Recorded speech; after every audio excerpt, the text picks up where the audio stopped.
Hey guys, short video today. I'm sure most of you, or at least a significant number of you, have seen the short clip regarding Marjorie Taylor Green and her small rant about how climate change is good for us. This clip has circulated around the internet for a bit, so I figured I should address it in a video. Now, for those of you who don't know who Marjorie Taylor Green is, she is a congresswoman elected in 2020 from Georgia. She is a far-right conspiracy theorist and pushed repeatedly that Donald Trump won the 2020 election. I always wonder how in the world is it physically possible for someone like this to be involved in politics in any way, shape, or form. What is the bar to even being a politician? The fact that you can breathe? She's gone from promoting vaccine misinformation to supporting QAnon, and now we're getting a bit of taste on her position of climate change, which I suppose really isn't a surprise.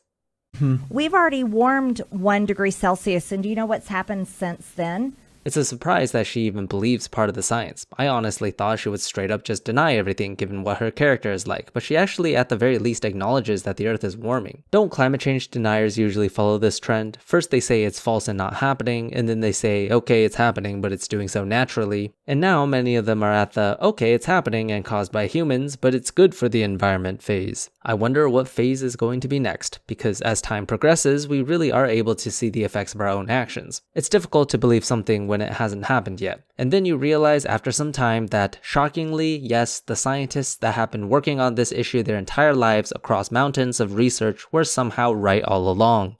Here, let me tell you, we have had more food grown since then, which feeds people. No, you don't get more food from climate change, because climate change increases temperatures that many crops cannot grow in. Maize, for example, is projected to decline by 24% by 2023, wheat by 17%. Grains all over the world will be affected, and that's just the basic foods. Luxury foods will also see significant declines, including fruits such as cranberries, which struggle to grow in warmer climates. Coffee beans, seafood, chocolate, cherries, beans, grapes, almonds, wines, avocados, tea, bananas, whatever you name, it's likely going to be affected in some way, shape, or form, either directly or indirectly. To someone who doesn't know any better, it may seem that warmer climates are better for crops in general, but that's really not the case. Plants, all plants, grow best in certain temperatures and are not tolerant to significant changes in short periods of time, which is what climate change is doing. And you may even think that countries in colder environments would benefit at least, right? But no, climate change doesn't just come with shifts in temperatures, it also increases the occurrence of droughts, landslides, floods, blizzards, and other extreme weather conditions that will significantly reduce crop yield. This is something that will affect each and every one of us. Not only will this bring about food shortages in poorer countries, but the prices of such foods will increase as well due to lower supply.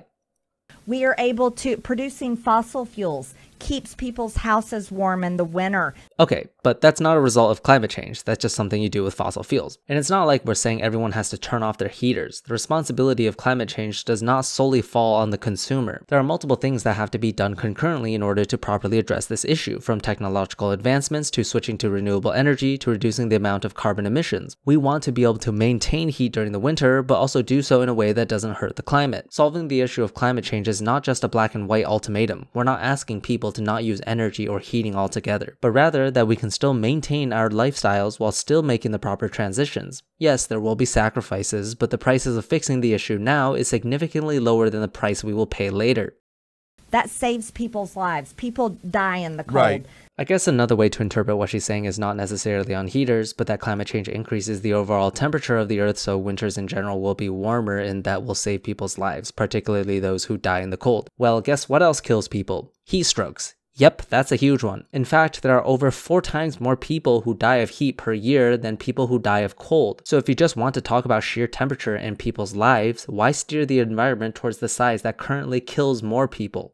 This earth warming and carbon is actually healthy for us. Don't get me wrong, there are a few but minor benefits of climate change, but they are heavily outweighed by the negatives. And to be clear, it's not just the increase of temperature that is bad. You could steer the earth towards any direction and that would be bad, because like everything else, moderation is key. Currently, our ecosystems are meant to survive in a set temperature because that's just how adaptation works. But when you drastically change the temperature and the speed multiple times what has ever been seen on Earth before, in either direction, hot or cold, you're going to have negative consequences. That's just how the earth works. That's just how Mother Nature works.